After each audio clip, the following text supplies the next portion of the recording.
11 straight nights of American airstrikes pounding Iran's coastline. A naval blockade cutting off $500 million a day in oil revenue. Iran's own currency in free fall. Inflation reportedly over 180%. And now, President Trump is threatening to hit the one target the regime thought was untouchable.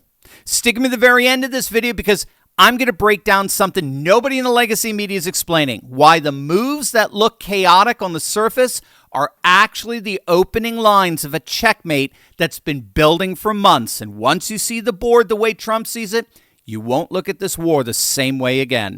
Hey gang, it's me, Dr. Steve, your Patriot Professor, here to help you make sense of the madness with breaking news and analysis you're not going to get anywhere else, so you know what to do. Make sure to smack that bell and subscribe button. Also, with everything happening right now in the Middle East, you cannot afford to find out about these things late. That's why I send out Patriot Alerts, real-time updates straight to your inbox, so you're never the last to know when it matters most for your faith, your family, and your freedom. Click the link in the description below. In 60 seconds, you'll be signed up.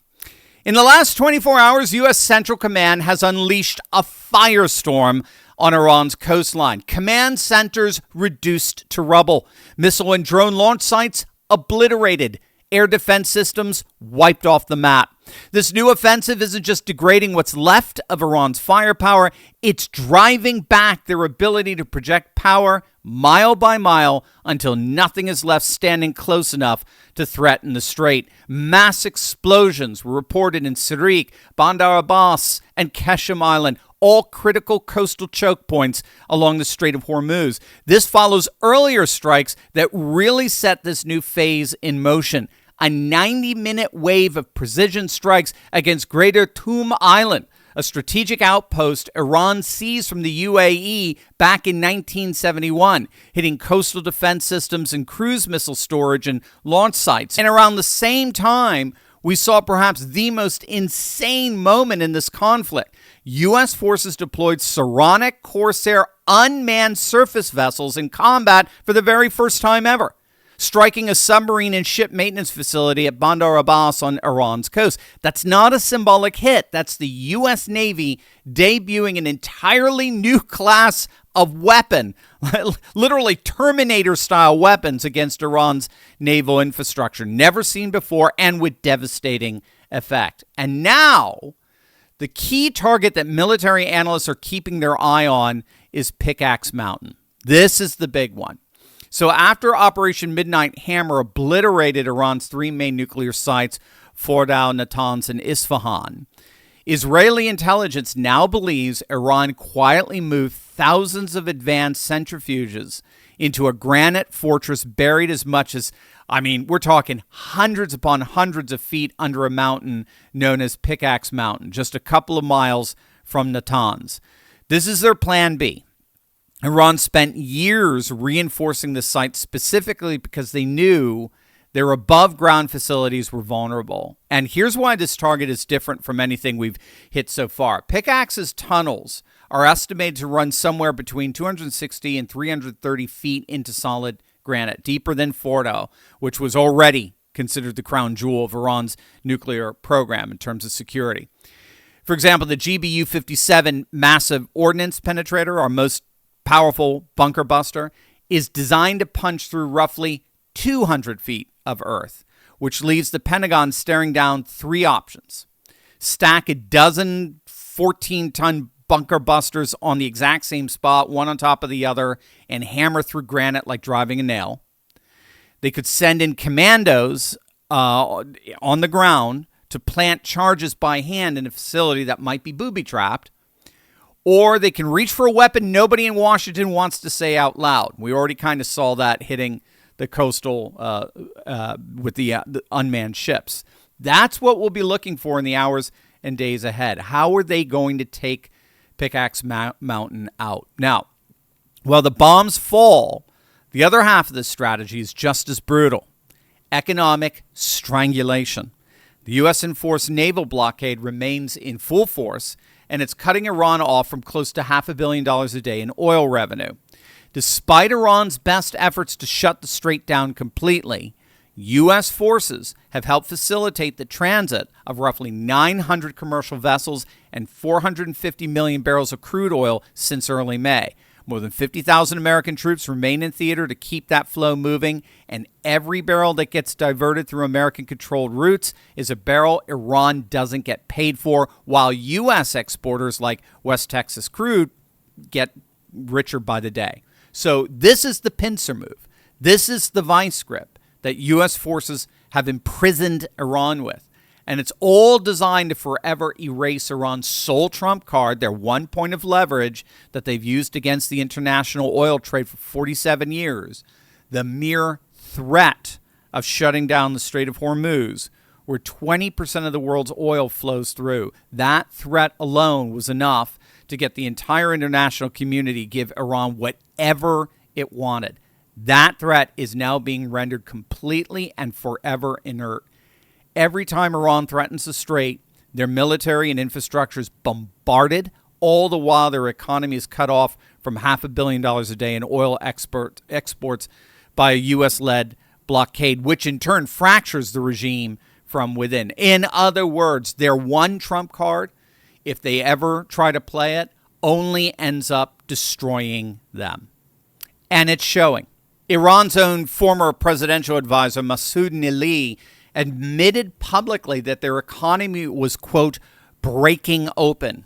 The Iranian rial has collapsed roughly 260% in value since October 2023, and outside estimates now put inflation well above 100%, with some figures citing it as high as 180%.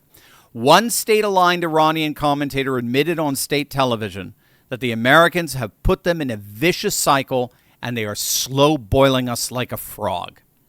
Meanwhile, Trump is systematically peeling away Iran's regional network.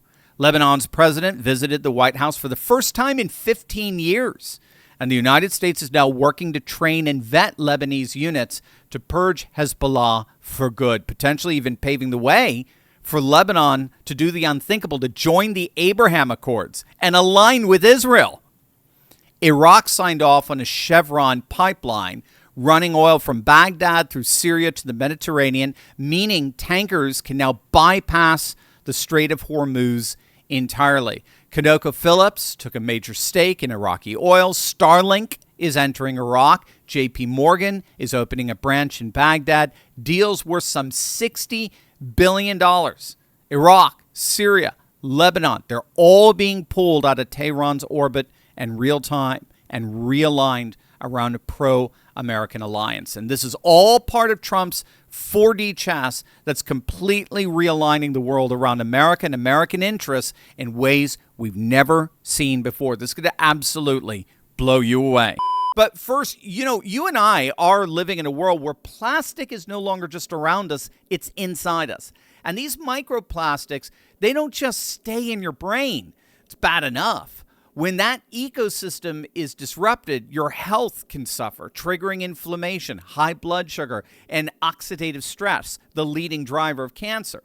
The good news is that while you can't avoid microplastics entirely, you can support your gut and help your body fight back. That's where kimchi comes in. Certain probiotic strains found in kimchi have demonstrated the ability to not only remove toxins like BPA, but new research is also exploring how these same beneficial bacteria may help bind and excrete microplastics before they can do further damage. Kimchi is one of the world's most powerful superfoods, but its strong taste and its smell can make daily use a challenge. Kimchi 1 gives you all the benefits of fermented kimchi in an easy-to-take capsule without the mess or hassle. Each capsule delivers over 900 probiotic strains, live enzymes, and antioxidants that help restore balance in your gut. People are seeing improvements in digestion, bloating, regularity, energy, and metabolism. Studies show that kimchi can even reduce the risk of obesity by 32%.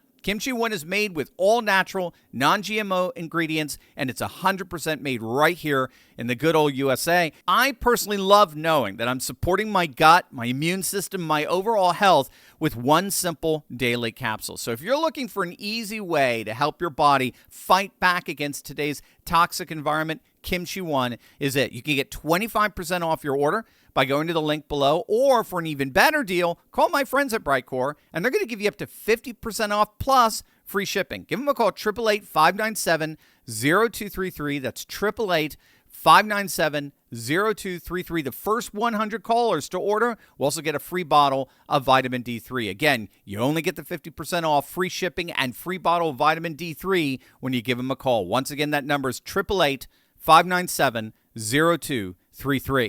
The Iranian analyst Ida Turan has an excellent piece in which she calls Trump's 5D chess on Iran. Forget 4D, right? And it resonates so well with what we've been arguing now for months. And the chess metaphor is key for Turan. So think about how chess actually works. You don't know exactly how the game unfolds on move one. You adjust based on what your opponent does, and you rarely deliver checkmate in the opening. The Islamic Republic isn't a normal opponent. It's a deeply ideological regime with a wide network of proxies and lifelines keeping it alive. And it's never played in good faith. So when people expect, just one decisive knockout blow and it doesn't come, they read every negotiation or pause as weakness, particularly on the Trump side. But the argument here is that Trump understands the pieces on the regime, the pieces that the regime has on the board. He expects their reaction, and he is gradually removing or neutralizing those pieces using military force, negotiation, sanctions, and diplomatic isolation altogether. So in other words, nothing Trump does with Iran is in isolation. It's always working together with a number of other pieces on the geopolitical chessboard. And Turan sees 5 distinct yet interrelated dimensions to this chessboard. So first is the regime itself. Trump knows that this is a brutal, ideologically fanatical regime with a track record of very cruel crackdowns, including, of course, the massacre of tens of thousands this past January. Trump's negotiations, calibrated pressure, aren't weakness under this view. They're risk management to avoid pushing a cornered regime into an even bloodier response against its own people. A lot of people don't understand, but I think that, again, she's Iranian. I think she has a very interesting insight into this. Trump is doing his best to make sure that this regime does not lash out against their own people, as well as study the oil markets and rearm U.S. forces in the region as well, for sure. But there's no weakness. There's no second guessing. It's all strategic, both for us and for the Iranian people. Secondly, you've got a strategy that Trump is employing here at home on the domestic American front. So as you all know, you've got a very deliberate third worldist infiltration of both left-wing and right-wing media influencers who've pushed this whole absurd notion that Trump is fighting Israel's war in a deliberate attempt to divide his own base. The ceasefire and the MOU were tactical tools to ease those divisions, as well as diffuse congressional attempts to limit Trump's war powers, and of course to calm oil markets and give consumers here at home some relief at the gas pumps. So he's dealing with the domestic front at the same time. Third, you've got the factor of foreign lifelines that have kept Iran afloat these 47 years. And we're not just talking, Europe's historically two-faced relationship with Tehran, or Gulf states like the UAE and Qatar playing both sides while quietly helping Iran evade sanctions. We're talking most particularly about China and Russia, both of which want to prevent a total collapse of Iran because a strong West-aligned Iran would flip the entire regional balance against them. If you've been with this channel for some time, you'll know that we've long argued that Trump's actions against Iran are ultimately about China, Iran's chief financier. Taking out Iran means both boxing out China from influencing and dictating the security architecture of the Middle East, particularly centered on their own tacit control over Hormuz, the most critical energy choke point on the planet, all the while forcing China to comply with sanctions and buy oil at market prices, thus removing their global manufacturing and exporting leverage. China's whole business model has been based on buying cheap oil from Venezuela and Iran in order to export cheap goods. So that's why Trump's recent visit to China was so important. It was all about including China in the new geopolitical order that will come out of all of this, given how they're being boxed out of the Middle East. Fourth, you've got the regime's rotting internal structure, a system built on Khomeini's doctrine of absolute clerical authority, again, going all the way back to the original Ayatollah Khomeini, riddled with corruption and competing IRGC factions. That is now cracking under the weight of reported infighting among successors following Khamenei's death, and the vice grip, the pincer movement of U.S. military bombardment and economic strangulation is applied, the more the regime cracks from that pressure. And then finally, fifth, you've got the proxy network, the so-called axis of resistance stretching from Hezbollah to the Houthis to Iraqi militias, which arguably began unraveling not on October 7th, but fascinatingly back in 2020 with the killing of General Qasem Soleimani in Trump's first administration. That has been steadily severed further through the fall of Assad in Syria. That takes away Russia's doorway into the region, the degrading of Hezbollah, and the campaign to pull Iraq and Lebanon into the American orbit, as we've seen of late.